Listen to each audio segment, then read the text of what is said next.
Hello and welcome to the channel. Labour Party, despite losing last Saturday's presidential election, took many people by surprise with their actual performance at the poll. It left a lot of people wondering what could have been at the ruling All Progressives Congress APC in collusion with INEC not distorted the electoral process. So how did the Labour Party, spearheaded by the much revered Peter Obi, took the election by storm?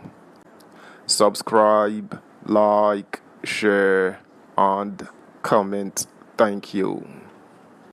How Labour Party's revolution displaced dominant parties in strongholds. The outcome of the presidential election has been an interesting one, especially with the surprises that accompanied the exercise. For an election that was keenly contested, many political analysts found it difficult to predict the winner of the election. For the past 23 years, the political space has largely been dominated by the People's Democratic Party and some of the constituent parties that form the All Progressives Congress, while others like Labour Party were seen merely as participants. Prior to the 2023 election, the Labour Party's victory in major elections was when Dr. Olusegun Mimiko became the governor of Ondo State. He served 2 terms on the party's platform. Since the party was established in 2002, the LP had struggled like all others to break the dominance of both the APC and PDP, as they consistently shared the seats in the National Assembly, State House of Assembly, and governorship in the 36 states, and the party never had a close shot at the presidency. But since the former governor of Anambra State, Mr. Peter Obi, joined the party in May 2022, after dumping the PDP and withdrawing as a presidential aspirant, the party suddenly sprang to life with burgeoning supporters, especially the youths. In his letter to the national chairman of the PDP, Obi cited the development in the party as his reason for leaving. He said, "It has been a great honor to contribute to nation-building efforts through our party. Unfortunately, recent developments within our party make it practically impossible to continue participating and making such constructive contributions." The party's popularity reached a crescendo when Obi emerged as the party's presidential candidate after other aspirants in the party like Professor Pat Utomi stepped down for him. Soon after, a movement tagged Obedient emerged. Despite the growing popularity of the party and its candidates, both in the social media and even offline, coupled with the threat his candidacy increasingly posed to their victory, the dominant parties dismissed his chances at the poll. Some even called him names like Nollywood actor, while some said the LP was a social media party with no structure. Confident that the presidential election was between the APC and PDP, the spokesman for the APC Presidential Campaign Council, Festus Keyamo-san, said in an interview, "To be honest with you, 2 parties can easily make the 25% in 24 states, and that is the APC and the PDP. They have the spread and they have structures everywhere." Also, Governor Nasir El-Rufai of Kaduna State early February described the Labour Party candidate as a Nollywood actor who couldn't go anywhere. He said on the program, "How can Peter Obi win any election? Peter Obi is doing 1% in Sokoto, Kano, etc. And these are the places the voters are. Peter Obi is a Nollywood actor, and that is what he will be. He will not get anywhere. Asiwaju Bola Tinubu has support across Nigeria. By the grace of God, we are going to win." Prior to the election, the party continued to gain traction as its membership grew significantly, while support for it rose, especially in the social media. The Obedient movement soon gave birth to another, Obi Dati movement, which was an acronym of Obi and his running mate, Dati Baba Ahmed.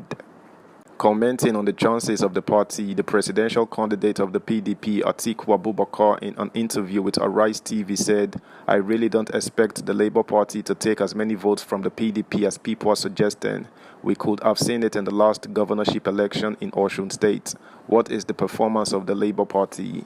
This is a party that doesn't have a governor or members of the State House of Assembly, and politics in this country depends on the structures you have at these various levels. So it is very difficult to expect a miracle to happen simply because Peter Obi is in the Labour Party." After all, they were saying through social media they have more than 1 million votes in Osun State, but how many people came out to vote for the Labour Party? And there again, mark you are talking about social media. In the North, 90% of our people are not tuned to social media.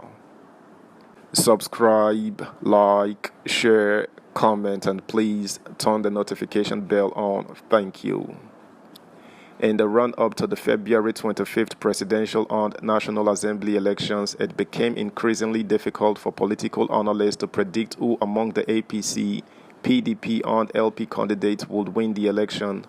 This was because the support for each of them had swelled, especially that of Obi, whom they said had no structure. Although Peter Obi did not win the presidential election as declared by the Independent National Electoral Commission (INEC), his performance nationally and victory in places traditionally owned by the two dominant parties shocked many people, home and abroad. While the winner Tinubu of the APC scored 8,794,726 votes, Atiku came second with 6,984,520 votes, while Obi came third with 6,101,533 votes. One interesting dimension was the fact that Tinubu and Atiku won 12 states each, while Obi won 11 states and the Federal Capital Territory. Perhaps one of the shocking outcomes of the election was Obi winning Lagos State, defeating APC's Tinubu's. Since 1999, Tinubu, a former governor of the state, has remained the godfather of Lagos politics, and not even the main opposition party in the state, PDP, could defeat it in national, state, or local government elections. Many people describe the LP's victory in Lagos as phenomenal because the state has been governed by the APC and the Alliance for Democracy, Action Congress, and the Action Congress of Nigeria that joined others to form the APC in 2013 since 1999. The LP also floored Keyamo at its polling unit in Delta State. Beyond the South, the party also made some inroads into the North. In the presidential election, the party won 7 local government areas in Kaduna State, 23 local government areas in Benue State, among others. Similarly, the LP candidate floored the two dominant parties at the nation's capital, Abuja, when he polled 281,717, while Tinubu scored 90,902 and Atiku 74,199 votes. He also won in all the 10 polling units at the presidential villa. In Adamawa State, Atiku stronghold, Obi floored him at PU 35, Karewa, Yola North local government area with a difference of 38 votes. Also, the PDP presidential candidate won in Delta State, the stronghold of the PDP, where its vice presidential candidate Ifeanyi Okowa is the incumbent governor. The LP won with 341,866 votes against the PDP's 161,600 votes and the APC's 90,183 votes. In the same vein, he won in Cross River State, a state that has an APC member, Ben Ayade, as the incumbent governor. That's the news, guys. Bye.